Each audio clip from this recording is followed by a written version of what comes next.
Good evening, Lawton. This is your Sunday evening crier for October 12th, 2025. I'm your host, Garrett Jackson. Thank you for joining us tonight.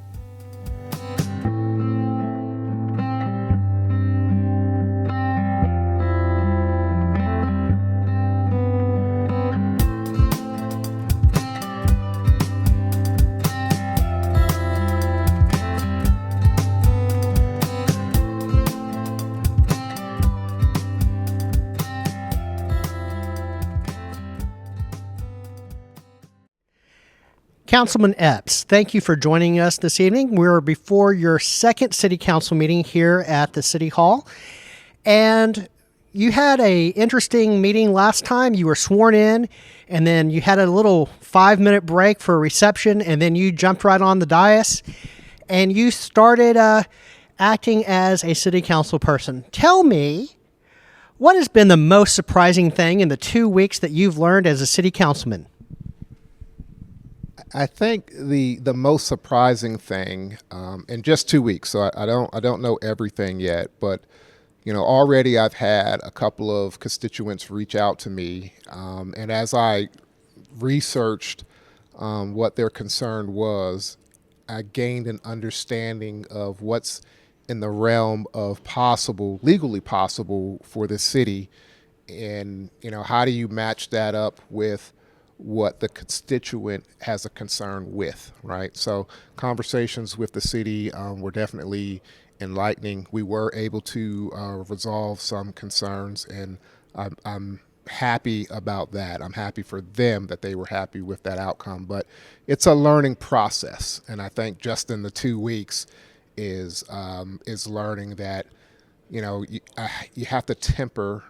I'm talking to myself literally as I'm talking to you. I have to temper the approach just to make sure that I have a clear understanding of both the concern and then what the potential solution is. I can definitely see that as a new council person, there is a lot to learn being on the dais. Now, since you did jump into the city council meeting last week, we had a lot of contention on the city council, and especially about public comment. And you made a comment, and I'm going to mess up the quote, but correct me if I'm wrong. You said something in fact that public comment is a very good thing, but it could also temper those who would like to serve on the council. Can you speak a little bit about what happened last week and expand on your thoughts? Sure. I don't mind expanding on that at all. It's healthy and it's good to have disagreements in a constructive way. And when two people or a group of individuals can have an exchange of a conversation and disagree, understanding why there's disagreement, I think that's all healthy. I think that's needed. And I think that sometimes we can get so passionate, to include myself, we can get so passionate about a particular topic that instead of effectively communicating, we've now alienated someone because they're now offended, or it begins to feel like an attack against them. When others see that, they just think, is that really what I want to deal with? And so it requires some understanding, I think, on both parts. Certainly some of the council have members that have been council for a while have talked to me, and they said, sometimes you just got to sit back, let the individual breathe a little bit, right? Because they may be emotional about a particular concern, and then once they let that out, then you can dig into the issue and figure out a way forward that's amicable.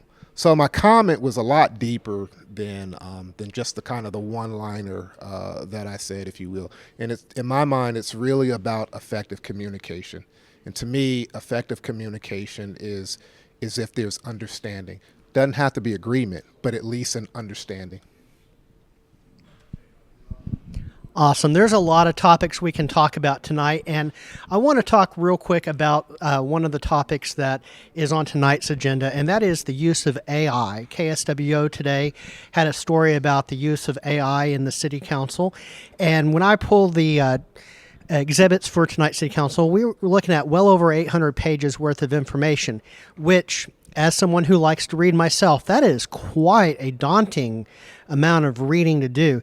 Can you talk about how you see AI being used in the city and what you think is a good use of AI? Sure. The thing with AI, it's a relatively new technology, and people understand how to leverage it at varying degrees. And there's an organization that I work with, and there's a divide within that organization. It's in the private sector, and half of the seniors in that executive in that staff, they really feel like we can leverage AI and we can streamline things and we can get a lot more done in a short amount of time. But there's another camp that says, oh, no. AI is very limited in what it can do, and so it's not going to be as efficient as you think. What I will say is I don't think that, broadly speaking, as a group of people in a community, we don't quite have an understanding of all of the capabilities that AI actually has. We don't have a full grasp and understanding of how to truly leverage it in a manner that makes things more efficient and effective for us. So, I got to tell you, I am a proponent of AI. Some of that might have to do with the fact that my company that I work for in the private sector, that's their focus is AI and machine learning. But beyond that, as I talk to other people, there are things that I just didn't even imagine that AI could do. And so I'm looking at how I can leverage it in my personal life. That's really good to hear. Now let's talk about one last thing before I let you go, because it's starting to push on with time. Let's talk about big ticket items within the city, things that are happening. One of the things that we have heard in recent past are a number of things such as the homeless problem, which will also be on tonight's agenda, but also not just the homeless problem, but how things are being done in the different wards. Last city council meeting, it was mentioned about educating the citizenry about how things need to be done. The Ward 5 councilperson mentioned that, a lot of times it's a lack of understanding on the part of the citizenry to understand why certain things have to be done. How do you approach yourself as educating your fellow citizens and the members of your ward about how things are going to work in the city now that you represent them? I will term it slightly different. And as I've often said in a public forum, there's two different, in my mind, there's two different concerns within Ward 2. To the far east, they have some concerns about excessive rain and their ability to commute from east to west. On the west side, not to be confused with the west side of Lawton, but the west side of Ward 2, I think the focus is probably going to be more of quality of life, right? Do we have a comfortable environment that our kids can go out and play in, right? And a lot of that has to do with the parks, and certainly there is an initiative to address that. So for me, it's when you talk about informing people about what's happening, and that's kind of how I like to term it, is are we informing people to the best of our ability? And that's an ever-changing thing and a very dynamic and complex thing to achieve, because everyone receives information from a different medium now. You can group social media into that category of social media, but the fact of the matter is there's multiple outlets within just social media. We haven't even talked about the traditional means of getting information out, right? We've not talked about news and newspapers and so how do you reach a group of individuals that all receive information differently through a different medium? And that's what I'm really, trying to figure out, because I think once everyone has an understanding of what's happening, that'll ease a lot of concerns, right? Councilman Epps, thank you very much for your time this evening. And going into your second meeting, I want you to have a great evening tonight. One last question. We have a podcast called On the Record, which is a sit-down podcast. It's where we can go a little bit more in depth in things. Would you be interested in coming on that podcast? Sure, absolutely. Anytime I can sit down and have a conversation, I'm all for that. I like to think that communication is an art, so I open the opportunity. Thank you very much, Councilman Epps. The last 2 weeks has seen a lot of different things go on in Southwest Oklahoma and across the state. We have a new state superintendent. His name is Lindell Fields, and he was just sworn in. And as you can see on the screen, there is a picture of him, his family, and Governor Stitt. Also, Lawton Public Schools Superintendent Kevin Heim has announced his retirement as the Superintendent of Public Education here in Lawton.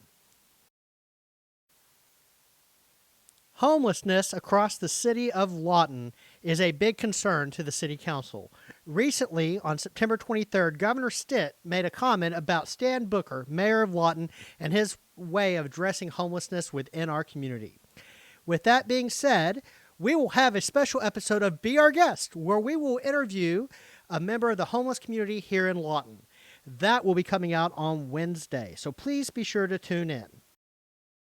If you've been looking around social media and looking out around town, you have noticed a number of cameras that have been placed by the City of Lawton and other businesses. Flock cameras are starting to invade our community. If you have not noticed them, you can look at some of the pictures we have displayed here of the cameras that you will see while driving. If you go to the Flock Safety website, you'll notice that they have an advertisement. All Flock camera deployments include optional integration with local law enforcement for real-time data collection, professional installation, including full recording support, ongoing maintenance, repairs, and automatic upgrades, access to the Flock Safety platform with search, real-time alerts, and mobile apps. FlockSafety.com/pricing is where you can review the information for yourself. We will have an upcoming story that goes more in depth in cameras and privacy in the future.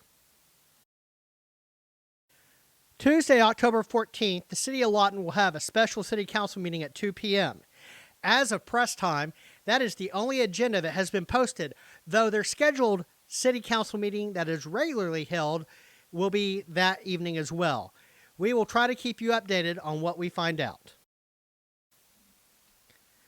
This week ahead in Lawton, starting on October 13th, we have the Comanche County Board of Commissioners meeting. That's on Monday. Fall breaks for Lawton Public Schools. Tuesday, Lawton City Council meeting at 6 p.m., not to forget the special meeting at 2. Thursday, October 16th, City Planning Commission at 1:30, and the Lawton Economic Development Authority meeting at 2 p.m. Saturday, as always, we have our Lawton Farmers Market, 8 a.m. to 1 p.m., and it's in the new Farmers Market building downtown. Ward 5 Councilperson Alan Hampton would love to see everybody come out there and support your local farmers and local businesses. And that wraps up our show for tonight. I thank you for joining us this evening, and we look forward to seeing you at City Hall. And if you missed last week's On the Record, we had a special guest with On the Record, and we want you to tune in to that show as well. So thank you again for joining us, and I'll see you at City Hall.